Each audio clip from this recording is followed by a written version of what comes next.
ಮೊನ್ನೆ ಇದರ ಕಾರ್ಯಕ್ರಮಕ್ಕೆ ಕ್ಯಾಂಪಸ್ ಫ್ರಂಟ್ ಆಫ್ ಇಂಡಿಯಾದ ವಿದ್ಯಾರ್ಥಿಗಳ ನುಗ್ಗುವ ಪ್ರಯತ್ನ ಮಾಡಿದ್ರು. ಹೊಸ ಶಿಕ್ಷಣ ನೀತಿಯನ್ನು ವಿರೋಧಿಸಿ ಇದು ಕೇಸರೀಕರಣದ ಹುನ್ನಾರವನ್ನು ಹೊಂದಿರುವ ಶಿಕ್ಷಣ ನೀತಿ ಅನ್ನತ್ತೆ ಕ್ಯಾಂಪಸ್ ಫ್ರಂಟ್ ಆಫ್ ಇಂಡಿಯಾ. RSSನ ಅಜೆಂಡಾ ತುಂಬೋದಕ್ಕೆ ಹೊರಟಿದ್ದಾರೆ ಈ ಶಿಕ್ಷಣ ನೀತಿಯಲ್ಲಿ ಅನ್ನೋದು ಇವರ ಹೋರಾಟದ ಮೂಲ ಕಾರಣ. ಉನ್ನತ ಶಿಕ್ಷಣ ಸಚಿವ ಡಾಕ್ಟರ್ ಅಶ್ವಥ್ ನಾರಾಯಣರಿದ್ರ ಕಾರ್ಯಕ್ರಮದಲ್ಲಿ ಈ ಗಲಾಟೆ ನಡೆದದ್ದು. ಮೂರನೆಯ ಶಿಕ್ಷಣ ನೀತಿ ಇದು ಭಾರತಕ್ಕೆ. ಮೊದಲ ಶಿಕ್ಷಣ ನೀತಿಯನ್ನ ಈ ದೇಶಕ್ಕೆ ಕೊಟ್ಟವರು ಇಂದಿರಾ ಗಾಂಧಿ 1968ರಲ್ಲಿ. ಎರಡನೇ ಶಿಕ್ಷಣ ನೀತಿಯನ್ನ ರಾಜೀವ್ ಗಾಂಧಿ ಕೊಟ್ಟರು 1986ರಲ್ಲಿ. 1986ರಲ್ಲಿ ರಾಜೀವ್ ಗಾಂಧಿ ಅವರ ನೇತೃತ್ವದ ಸರ್ಕಾರ ಇದ್ದಾಗ ದೇಶಕ್ಕೆ ಕೊಡಲಾದ ಶಿಕ್ಷಣ ನೀತಿಯೇ ಇದುವರೆಗೂ ಮುಂದುವರೆಕೊಂಡು ಬಂದಿದೆ. ಈಗ 2021ರಲ್ಲಿ ಹೊಸ ಶಿಕ್ಷಣ ನೀತಿಯನ್ನ ನರೇಂದ್ರ ಮೋದಿ ನೇತೃತ್ವದ ಸರ್ಕಾರ ಕೊಡೋದಕ್ಕೆ ಹೊರಟಿದೆ.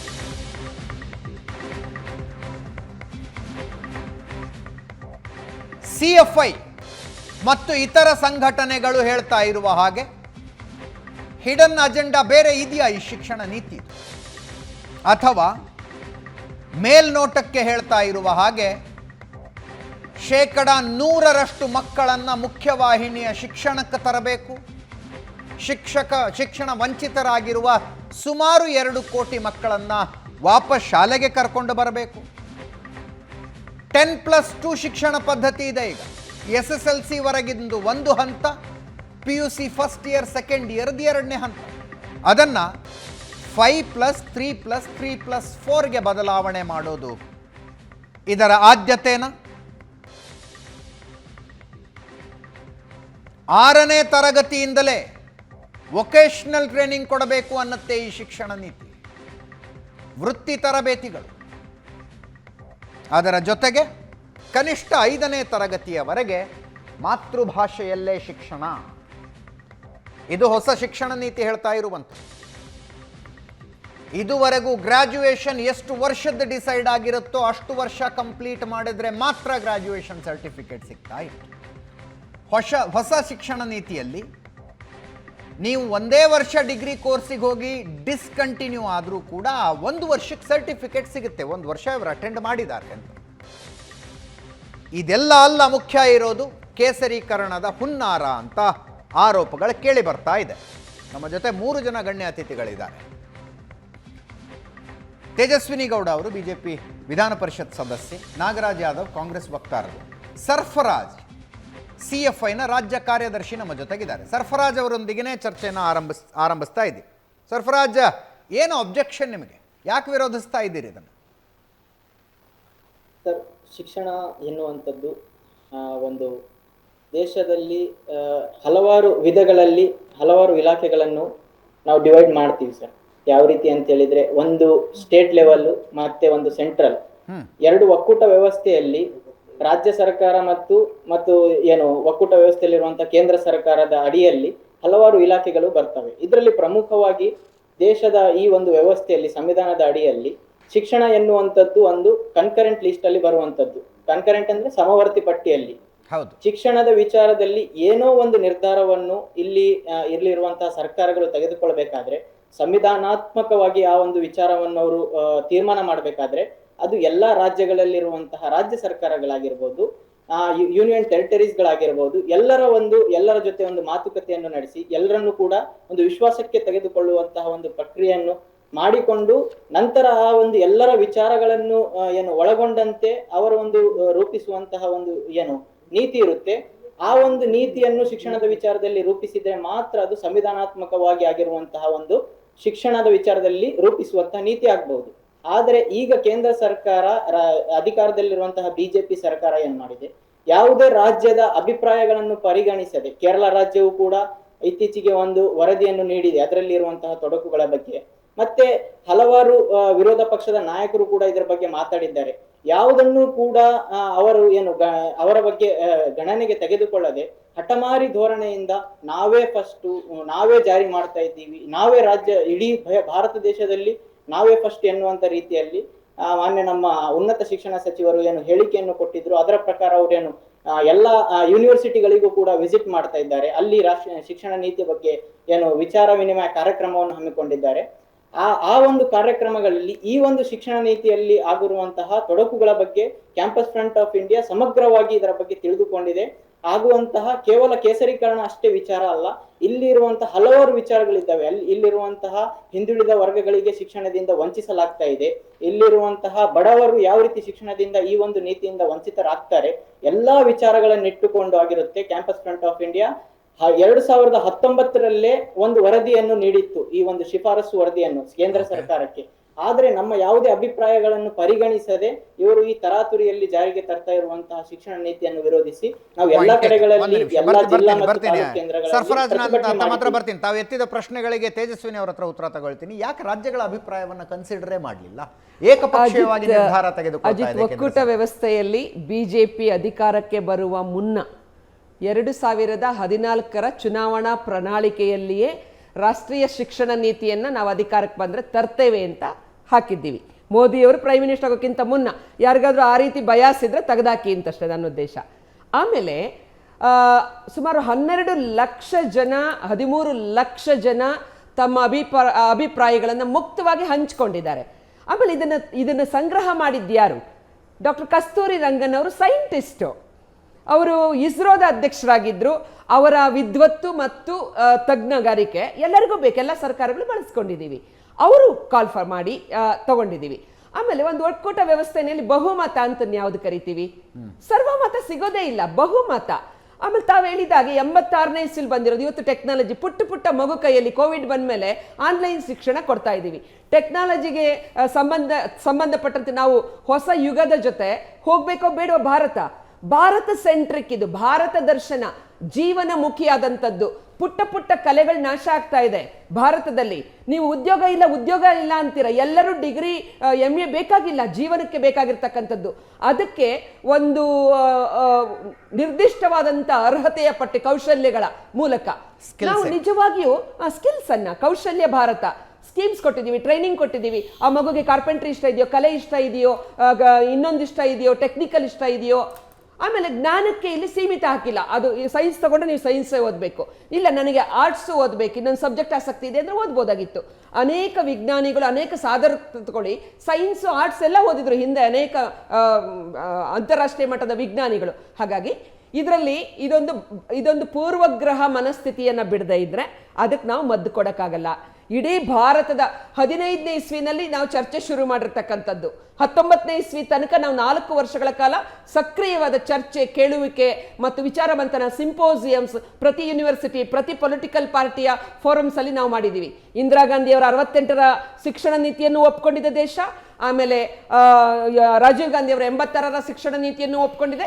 ಇವತ್ತು ನಮ್ಮ ಸರ್ಕಾರದ ದಯವಿಟ್ಟು ಒಪ್ಕೊಳ್ಳಿ. ಆಮೇಲೆ ಇದು 40ನೇ ಇಸ್ವಿಯ ತನಕ ಇದು ಪ್ರೋಗ್ರೆಸ್ ಅಲ್ಲಿ ಇರುತ್ತೆ, ಒಂದೇ ದಿನಕ್ಕೆ ಜಾರಿ ಆಗ್ಬಿಡೋದಿಲ್ಲ. ಹಾಗಾದ್ರೆ ನೀವೇನು ಪೂರ್ತಿ ನಂಬ್ಕೊಂಡ್ಬಿಟ್ಟಿದ್ರೆ ನಾವೇ ಇರ್ತೀವಿ ಅಂತೇಳಿ ನಂಬ್ಕೊಂಡಿದ್ರೆ ಆತಂಕಗಳಿದ್ರೆ ನಾವೇ ಬಗೆಹರಿಸ್ತೀವಿ. ಇದು ಪ್ರಜಾಪ್ರಭುತ್ವ ನಿಂತ ನೀರಲ್ಲ, ನಿರಂತರ ಬದಲಾವಣೆ ಜಗದ ನಿಯಮ. ಒಳ್ಳೆಯ ಭಾರತವನ್ನು ಸದೃಢವಾಗಿ ಮಾಡುವ, ಶ್ರೇಷ್ಠ ಭಾರತ ಮಾಡುವ ನಿಟ್ಟಿನಲ್ಲಿ ನಾವೆಲ್ಲರೂ ಹೆಜ್ಜೆ ಹಾಕೋಣ ಅನ್ನೋ ಮಾತನ್ನ ನಾವು ಹೇಳ್ತೀವಿ. ಇದರಲ್ಲಿ ಯಾವ ಹಿಡನ್ ಅಜೆಂಡಾ ಇಲ್ಲ, ಯಾವ ಕೇಸರೀಕರಣ ಇಲ್ಲ. ಕೇಸರೀಕರಣ ನಮ್ಮ ಧ್ವಜದಲ್ಲೂ ಇದೆ, ತ್ರಿವರ್ಣ ಧ್ವಜದಲ್ಲಿ. ಹಾಗಾದ್ರೆ ಕೇಸರಿ ಇರೋದನ್ನೆಲ್ಲ ನೀವು ಧಿಕ್ಕರಿಸ್ತೀರೇನು? ದಯವಿಟ್ಟು ಪಾಯ್ಸನಸ್ ಮಾಡಬೇಡಿ, ಮುಕ್ತ ಮನಸ್ಸಿಂದ ಚರ್ಚೆ ಮಾಡಿ. ನಾಗರಾಜ್, ಏನು ನಿಮ್ಮ ಪಕ್ಷದ ಸ್ಟ್ಯಾಂಡ್ ಏನು ಹೊಸ ಶಿಕ್ಷಣ ನೀತಿ? ಓಕೆ, ನೋಡಿ, ಇದು 3ನೇ ರಾಷ್ಟ್ರೀಯ ಶಿಕ್ಷಣ ನೀತಿ ಅಂತ ತಾವು ಹೇಳಿದ್ರಿ, ಕರೆಕ್ಟಾಗಿ ಹೇಳಿದ್ರಿ. ಯಾಕಂದರೆ ಒಂದು 68ರಲ್ಲಿ, ಒಂದು 80ರಲ್ಲಿ, ಈಗ 2020ರಲ್ಲಿ ಬಂದಿರತಕ್ಕಂಥದ್ದನ್ನ ರಾಷ್ಟ್ರೀಯ ಆಗಿಂದಾಗೆ ನಾವು ಬದಲಾವಣೆಗಳನ್ನು ಮಾಡ್ಕೋಬೇಕು, ಪರಿಸ್ಥಿತಿ ಅನುಗುಣವಾಗಿ. We are for it. But ಇದನ್ನು ಒಕ್ಕೂಟ ವ್ಯವಸ್ಥೆಯಲ್ಲಿ ಕೆಲಸ ಮಾಡೋ ಸಂದರ್ಭದಲ್ಲಿ ನಾವು ಭಾರತ ದೇಶ ಅಂದರೆ ಅದು ಒಂದಲ್ಲ, ಹಲವಾರು ರಾಜ್ಯಗಳು ಕೂಡಿರ್ತಕ್ಕಂಥ ಭಾರತ ದೇಶ. ಆ ವಿಚಾರಗಳನ್ನು ನೀವು ಹೇಳಿದ್ರೆ 4 ವರ್ಷಗಳ ಕಾಲ ನಾವು ಸುದೀರ್ಘವಾಗಿ ಚರ್ಚೆ ಮಾಡಿದ್ವಿ ಯೂನಿವರ್ಸಿಟಿಗಳಿಂದ. ಆದರೆ ಯಾರು ಚರ್ಚೆ ಮಾಡಿದರೆ ಅವರೆಲ್ಲ ರೆಪ್ರೆಸೆಂಟೇಟಿವ್ಸು ವಿಧಾನಸಭೆಯಲ್ಲಿ ಇರ್ತಾರೆ, ಅವರನ್ನೇ ಶಾಸಕರು ಅಂತೇವೆ. ಅಸೆಂಬ್ಲಿಯಲ್ಲಿ ಚರ್ಚೆ ಆಗಬೇಕಾಗಿತ್ತು.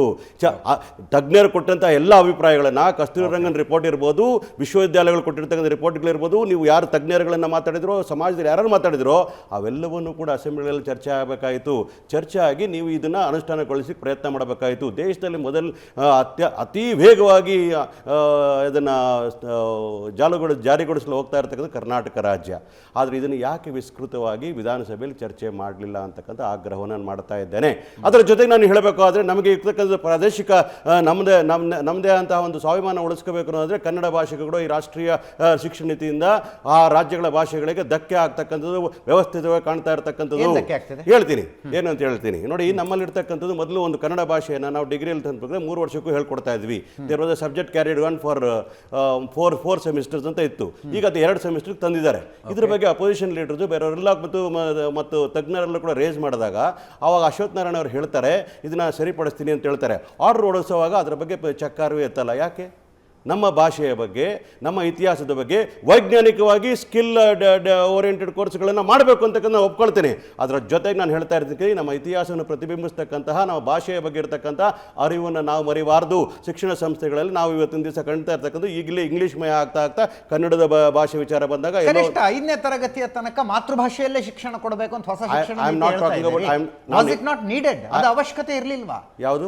ಮಕ್ಕಳು ಇನ್ನು ಫಸ್ಟ್ ಸ್ಟ್ಯಾಂಡರ್ಡ್ ಹೋಗ್ಲಿ, LKG ಎಲ್ಲ ಅದೇನೋ ಪ್ರೀ KG ಅಂತೆ. ಪ್ರೀ KGಯಲ್ಲೇ ಕನ್ನಡ ನೀವು ಮಾತೃಭಾಷೆಯನ್ನು ಬಿಟ್ಟು ಏನೇನೋ ಕಲ್ಸೋದಕ್ಕೆ ಹೊರಟಿದ್ದೀರಿ.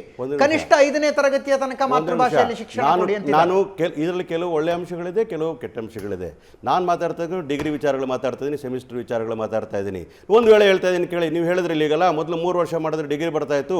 ಈಗ ಡಿಗ್ರಿ ಕೋರ್ಸ್ಗಳು 4 ವರ್ಷಕ್ಕೆ ಮಾಡಿರ್ತಕ್ಕಂಥ ನೀವು ನೋಡಿದ್ದೀರಿ. 1 ವರ್ಷಕ್ಕೆ ಮಾಡಿದ್ರೆ ಒಂದು ಸರ್ಟಿಫಿಕೇಟ್ ಕೊಡ್ತೀವಿ ಅಂತ ಹೇಳಿ ನೀವು ಸರ್ಟಿಫಿಕೇಟ್ ಕೇಂದ್ರಗಳಾಗಿ ಮಾಡ್ತಾ ಇದ್ದೀರಾ. ಇದನ್ನೆಲ್ಲ ದೂರ ಶಿಕ್ಷಣವಾಗಿ ಮಾಡ್ತಾರೆ. ಆಮೇಲೆ ಹೇಳ್ತೀನಿ ಕೇಳಿ, ಡಿಗ್ರಿಗಳಲ್ಲಿ ಆಯಿತು minimum 50% mark ಬರಬೇಕಾಗಿತ್ತಲ್ಲ.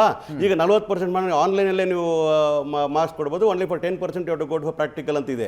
What kind of education train to give for 1 semester? ಎಷ್ಟು ಅವ್ರಿಗೆ ಇದುವರೆಗೂ ಕೊಟ್ಟಿರುವ ಶಿಕ್ಷಣದಿಂದ ಏನು ಸಾಧನೆ ಆಗಿದೆ ದಯವಿಟ್ಟು ಇವತ್ತು ದೇಶ ಪ್ರೋಗ್ರೆಸ್ ಆಗಿ ಓಕೆ ವಿಲ್ ಆಸ್ಕ್ ಯು 1947ರಿಂದ ಇವತ್ತಿನವರು ಕೂಡ ದೇಶ ಪ್ರೋಗ್ರೆಸ್ ಆಗಲೇ ಇಲ್ವಾ? ದೇಶ ಪ್ರೋಗ್ರೆಸ್ ಸರ್. 137 ಕೋಟಿ ಜನಸಂಖ್ಯೆ ಇರುವ ಈ ದೇಶದಲ್ಲಿ ಎಷ್ಟು ಜನ ಸೈಂಟಿಸ್ಟ್ ಗಳನ್ನು ಹುಟ್ಟಿಸಿದ್ವಿ? ಒಂದು ನಿಮಿಷ. ಎಷ್ಟು ಪೇಟೆಂಟ್ ಇದೆ? ನಾನು ಬೇರೆ ಯಾವುದು ಬೇಡ ಸರ್, ಯಾವುದು ಬೇಡ ಸರ್. ಸಣ್ಣ ದೇಶ ನಮ್ಮ ಶಿಕ್ಷಣ ನೀತಿಯು ಎಲ್ಲರನ್ನು ಒಳಗೊಂಡಂತ ಶಿಕ್ಷಣ ನೀತಿ ಆಗಿರಬೇಕು. ಅದನ್ನ ಮಾಡ್ಕೊಂಡು ಬಂದಿದ್ದೀವಿ. ಗೋಲ್ ಪೋಸ್ಟ್ ಚೇಂಜ್ ಮಾಡ್ತಾ ಹೋಗಬೇಡಿ. ಗೋಲ್ ಪೋಸ್ಟ್ ಚೇಂಜ್ ಮಾಡ್ತಾ ಇಲ್ಲ. ನಾನು ಹೇಳ್ತಾ ಇದ್ದೀನಿ ಒಂದು ನಿಮಿಷ, ಡೋಂಟ್ ಚೇಂಜ್ ಇಟ್. ನಾನು ಹೇಳ್ತಾ ಇದ್ದೀನಿ, ನೀವು ಈಗ 47ರಿಂದ ಇವತ್ತಿನವರೆಗೂ ಏನು ಪ್ರೋಗ್ರೆಸ್ ಮಾಡಿದೀವಿ ಅಂತ ಹೇಳಿದ್ರ, ಈ ನಮ್ಮ ಶಿಕ್ಷಣ ನೀತಿಗಳಿಂದಲೇ ನಾವು ಪ್ರೋಗ್ರೆಸ್ ಕಂಡಿರ್ತಕ್ಕಂಥದ್ದು. ಈ ಶಿಕ್ಷಣದ ಇವತ್ತು ಇಸ್ರೋದಲ್ಲಿ ಇರ್ತಕ್ಕಂಥವ್ರು ಕೆಲಸ ಮಾಡ್ತಾ ಇದ್ದಾರಲ್ಲ, ಭಾರತದಲ್ಲಿ ಓದಿರ್ತಕ್ಕಂಥವ್ರು, ಅಮೆರಿಕದಲ್ಲಿ ಇರ್ತಕ್ಕಂಥವ್ರಲ್ಲ. Don't think that way that education policy was bad ಅಂತ ತಿಳ್ಕೊಬೇಡಿ. ನಾನು ಕೇಳ್ತಾ ಇರ್ತಕ್ಕಂಥ regionally we are losing our control. ಎರಡನೇದು ಹೇಳ್ತಾ ಇದ್ದೀನಿ ಕೇಳಿ, ಈ ವಿಚಾರವನ್ನ ರಾಜ್ಯದಲ್ಲಿ ವಿಸ್ತೃತವಾಗಿ ಚರ್ಚೆ ಆಗಬೇಕಾಗಿದ್ದು, ವಿಧಾನಸಭೆಯಲ್ಲಿ ಆಗಲಿಲ್ಲ. ಮೂರನೇದು ಹೇಳ್ತಾ ಇದ್ದೀನಿ ಕೇಳಿ, ಒಕ್ಕೂಟ ವ್ಯವಸ್ಥೆಗೆ ಕೊಡಬೇಕಾಗಿರ್ತಕ್ಕಂಥ ಗೌರವವನ್ನು ಕೊಡ್ತಾ ಇಲ್ಲ. ಮತ್ತೆ ಹೇಳ್ಬೇಕಂದ್ರೆ state is education is a state subject which has been centralized with the government of India, which is not acceptable. ಹಾಗಾಗಿ ಇದನ್ನೆಲ್ಲ ಡಿಸೆಂಟ್ರಲೈಸ್ ಮಾಡಬೇಕಾಗಿತ್ತು. ಇನ್ನು ವಿಸ್ತೃತವಾಗಿ ಚರ್ಚೆ ಆಗಬೇಕು. ಸಂಬಂಧಪಟ್ಟ ಎಲ್ಲರ ಹತ್ರ ಚರ್ಚೆ ಆಗ್ತಕ್ಕಂಥ ವಿಚಾರ ಆಗಬೇಕಾಗಿತ್ತು ವಿಚಾರಗಳು ನಾವು ಹೇಳ್ತಾ ಇದ್ದೀವಿ. ಆದರೆ ಕನ್ನಡ ಭಾಷೆಗೆ ಎಲ್ಲ ಹಂತದಲ್ಲೂ ತನಗೆ ಸಿಕ್ಕಬೇಕಾದ ಗೌರವ ಸಿಕ್ಕಬೇಕಾಗಿತ್ತು. ನಮ್ಮ ಕಾಂಗ್ರೆಸ್ ಪಕ್ಷದ ಆಗ್ರಹ, ಧಾರವಾಡದಲ್ಲಿರ್ತಕ್ಕಂತಹ, ನಿಮ್ಮ ಊರಿನಲ್ಲಿರ್ತಕ್ಕಂಥ, ಧಾರವಾಡನಲ್ಲಿರ್ತಕ್ಕಂತಹ ವಿಶ್ವವಿದ್ಯಾಲಯ ಇರ್ತಕ್ಕಂಥ ಪಠ್ಯಪುಸ್ತಕದಲ್ಲಿ ಏನು ಕನ್ನಡಕ್ಕೆ ಏನು ಗೌರವ ಕೊಟ್ಟಿದೆ ಆ ಗೌರವನ ಎಲ್ಲ ಸೆಮಿಸ್ಟರ್ಗೆ ತರ್ತಕ್ಕಂಥ ವಿಚಾರ ಮಾಡಬೇಕು. ಇದು ನಮ್ಮ ಆಗ್ರಹ. ಯಾಕೆ ಅಂತಂದ್ರೆ ಈಗಲೇ ಇಂಗ್ಲಿಷಿನ ಪ್ರಭಾವದಿಂದ ಕನ್ನಡವನ್ನು ನಾವು ಕಳೆದುಕೊಳ್ತಾ ಇದ್ದೇವೆ. ನಂತರ ಒಂದು ಸಬ್ಜೆಕ್ಟಿಗೆ ದಯವಿಟ್ಟು ಪೀಠಿಗೆ ನಿಮ್ಗೆ ಹೇಳಿದ್ದೀನಿ, ಒಂದಾದ ನಂತರ ಒಂದು ಸಬ್ಜೆಕ್ಟಿಗೆ ವಿಲ್ ಗೋ. ತರುಣ ಸಾಗರ ಮುನಿ ಅಂತ ಒಬ್ರು ಬಹಳ ಜನಪ್ರಿಯ ಸಾಧು ಇದ್ರು, ಜೈನ ಸಾಧು ಇದ್ದಾರೆ. ಅವ್ರು ಇಲ್ಲ ಈಗ ಅವ್ರು ಹೇಳದಂಥ ಒಂದು ಮಾತು ನನಗೆ ಸದಾಕಾಲ ಕಿವಿಲಿ ಗುಯಿಗುಡ್ತಾ ಇರುತ್ತೆ. ಅವ್ರು ಹೇಳ್ತಾರೆ, ಪ್ರತಿ 10 ವರ್ಷಕ್ಕೊಂದು ಸಲ ಒಂದು ದೇಶದಲ್ಲಿ ಕಾನೂನು ಅಪ್ಡೇಟ್ ಆಗಬೇಕು. ಪ್ರತಿ 20 ವರ್ಷಕ್ಕೊಂದು ಸಲ ಒಂದು ದೇಶದ ಶಿಕ್ಷಣ ನೀತಿ ಅಪ್ಡೇಟ್ ಆಗಬೇಕು. ಪ್ರತಿ 30 ವರ್ಷಕ್ಕೊಂದು ಸಲ ದೇಶದ ಜನರ ಆಹಾರ ಕ್ರಮ ಅಪ್ಡೇಟ್ ಆಗಬೇಕು. ಪ್ರತಿ 40 ವರ್ಷಕ್ಕೊಂದು ಸಲ ಜನರ ಔಷಧೀಯ ಕ್ರಮ ಅಪ್ಡೇಟ್ ಆಗಬೇಕು. ಪ್ರತಿ 50 ವರ್ಷಕ್ಕೊಂದು ಸಲ ಧರ್ಮ ಅಪ್ಡೇಟ್ ಆಗಬೇಕು. This is what he says. 10 ವರ್ಷಕ್ಕೇನು ಅಪ್ಡೇಟ್ ಆಗಬೇಕು, 20 ವರ್ಷಕ್ಕೇನು ಅಪ್ಡೇಟ್ ಆಗಬೇಕು, 30 ವರ್ಷಕ್ಕೇನು ಅಪ್ಡೇಟ್ ಆಗಬೇಕು, 40 ವರ್ಷಕ್ಕೇನು ಅಪ್ಡೇಟ್ ಆಗಬೇಕು, 50 ವರ್ಷಕ್ಕೇನು ಅಪ್ಡೇಟ್ ಆಗಬೇಕು. ಇಂದಿರಾ ಗಾಂಧಿ ಅವರು ತಂದ ಶಿಕ್ಷಣ ನೀತಿ ದೇಶಕ್ಕೆ ಏನು ಕೊಡುಗೆ ಕೊಡಬೇಕು ಅದನ್ನು ಕೊಟ್ಟಿದೆ ಸರ್. ಅದು ಅತ್ಯದ್ಭುತ ಮತ್ತು ಸಾರ್ವಕಾಲಿಕ ಅನ್ನೋದಾಗಿದ್ದರೆ ರಾಜೀವ್ ಗಾಂಧಿ ಅದನ್ನ ಯಾಕೆ ಬದಲು ಮಾಡಬೇಕಾಗಿತ್ತು? ತಾಯಿ ತಂದೆ ಶಿಕ್ಷಣ ನೀತಿಯನ್ನು ಮಗ ಯಾಕೆ ಬದಲು ಮಾಡೋದಕ್ಕೆ ಹೊರಟಿದ್ರು? ರಾಜೀವ್ ಗಾಂಧಿಯವರು 25 ವರ್ಷಗಳ ಹಿಂದೆ ತಂದ ಶಿಕ್ಷಣ ನೀತಿ ಇದುವರೆಗೂ ರಿಲೆವೆಂಟ್ ಅನ್ನೋದಾಗಿದ್ದರೆ ಅದನ್ನು ಬದಲಾಯಿಸುವಂಥ ಪ್ರಶ್ನೆ ಬರ್ತಿತ್ತಾದರೂ ಯಾಕೆ? ಅಂಥ ಕೆಲಸ ಅಕಸ್ಮಾತ್ ರಾಜಕೀಯ ಉದ್ದೇಶಕ್ಕಾಗಿ BJP ಅವ್ರು ಮಾಡ್ತೀವಿ, ನರೇಂದ್ರ ಮೋದಿ ಅವ್ರು ಮಾಡ್ತೀವಿ ಅಂದರೆ ಅದರ ನೇತೃತ್ವ ವಹಿಸಿಕೊಳ್ಳೋದಕ್ಕೆ ಡಾಕ್ಟರ್ ಕೆ ಕಸ್ತೂರಿ ರಂಗನ್ ಒಪ್ಕೊಳ್ತಿದ್ರ? The change was needed, Nagaraj Yadav. The change was needed. Accepted. Change was required. It has to be discussed in the state level. It has to be discussed decentralized. The opinions has to come from the state level. Congress ಪಕ್ಷದ ಒಂದು ನಿಲುವಿದೆ. ಕಾಂಗ್ರೆಸ್ ಪಕ್ಷದ ಒಂದು ನಿಲುವಿದೆ. ಈ ಶಿಕ್ಷಣ ನೀತಿಯ ಕರಡನ್ನು ತಯಾರಿಸುವುದಕ್ಕಿಂತ ಮುಂಚೆ 13 ಲಕ್ಷ ಜನರನ್ನು ಕನ್ಸಲ್ಟ್ ಮಾಡಲಾಗಿದೆ. ಅವರ ಪೈಕಿ ಬಹುತೇಕರು ಅಕಾಡೆಮಿಷಿಯನ್ಸ್, ಶಿಕ್ಷಣ ತಜ್ಞರು. ನಾಗರಾಜ್ ಯಾದವ್ ಅವರು ಹೇಳ್ತಾರೆ ಇಲ್ಲ, ಶಾಸಕರು ಚರ್ಚೆ ಮಾಡಬೇಕು. ಶಾಸಕರು ಜೊತೆಯಲ್ಲಿ ಅಂತ ಹೇಳಿ ಶಾಸಕರು ಮಾತ್ರ ಹೇಳಿಲ್ಲ. ಸರ್, ಯಾರು ಡೋಂಟ್ ಟ್ರೈ ಟು ಮಿಸ್ಲೀಡ್. ಯಾರು ಶಿಕ್ಷಣ ಯಾರು ಅಕಾಡೆಮಿಷಿಯನ್ ಇದ್ದಾರೋ ಜೊತೆಗೆ Nagaraj, I respect your view. Nagaraj Yadav ನಿಮ್ಮ ವ್ಯೂ ರೆಸ್ಪೆಕ್ಟ್ ಮಾಡ್ತೀನಿ. ನಾಗರಾಜ್ ಯಾದವ್ ಜಗಳಾಡುವಂತ ವಿಷಯ. ನೀ ದಯವಿಟ್ಟು ನಾನು ಮಾತಾಡ್ತಾ ಇದ್ದೀನಿ.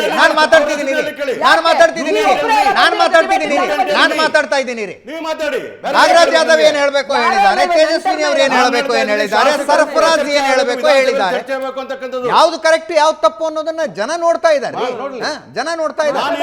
ಇದು Nagaraj Yadav, this is an academic subject.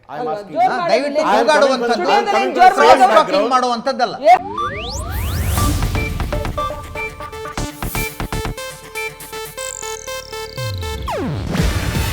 ಇದು ಏಷ್ಯಾನೆಟ್ ನ್ಯೂಸ್ ನೆಟ್ವರ್ಕ್ ಪ್ರಸ್ತುತಿ. ನೀವು ನೋಡ್ತಿದ್ದೀರಾ ಏಷ್ಯಾನೆಟ್ ಸುವರ್ಣ ನ್ಯೂಸ್.